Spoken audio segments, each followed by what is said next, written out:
Welcome back to chapter 9 of We Daily Problems. Face them. Who has no problems? Everyone has. A crowd of problems marching towards us with plans to conquer us is life to the majority. But some rare folks discover, even in the midst of a host of threatening problems, an artistic way of tickling them all to laughter. This art, in fact, should be the art of living unaffected by the little problems of our lives. Loss of wealth, of a dear and near relation are all examples, and if you come to consider these as grave problems, while others seem to discover in themselves a secret spring of some mysterious power encouraged by which they walk out of their hard pangs to face the problem in the open, sunlit world. Grave problems can drive only unintelligent men of undisciplined thought and habits to an early grave.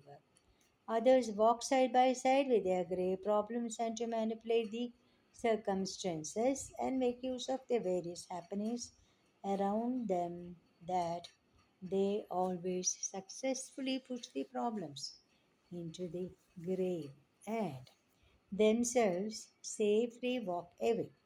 Such men are the mighty men of destiny in the world.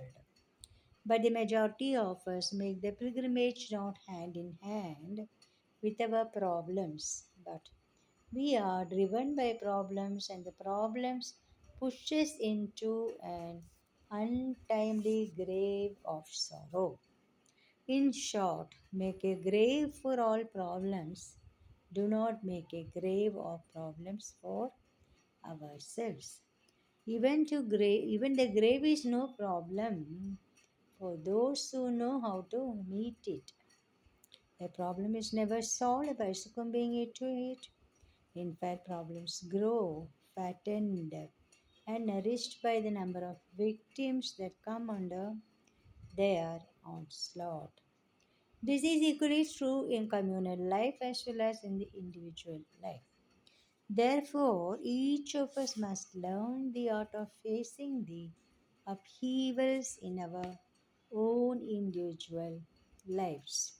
There's no shortcut, no quick path, no mysterious and secret way. The grand old path has to be trodden to reach the eternal goal of perfect peace.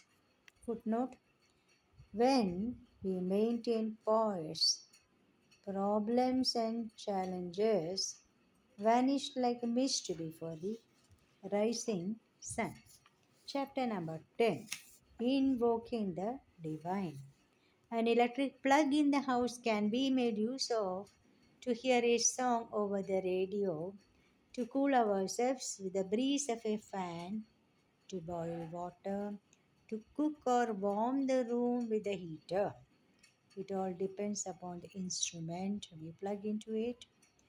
It is never possible that electricity flowing through the fan of its own accord can start emitting fire or light. Similarly, the unmanifest eternal force of life can be invoked and it shall fulfill all desires through us according to the type of our invocations. The fuel strength in the petrol can be converted into horsepower through the mechanism under the bonnet. We can invoke the horsepower to reach our destination, or we can easily dump ourselves into a mass of twisted wreckage on the wayside and become a bundle of broken bones. With neither attachment nor hatred, the petrol gives its power when invoked through the mechanism of the engine. And how to make use of the power depends on us and our wisdom in employing it. Similarly, the Lord, a master of dynamism, is the source of all activities and achievements. We are given the equipment through which we can, as we like, invoke the infinite mind. If we rightly invoke and carefully use the equipments, we can reach the goal of our activities. If we misuse them, the very same divine force can be the cause of our utter disaster. Footnote: there is a powerhouse within us, and yet we live in a state of permanent power failure. Thank you.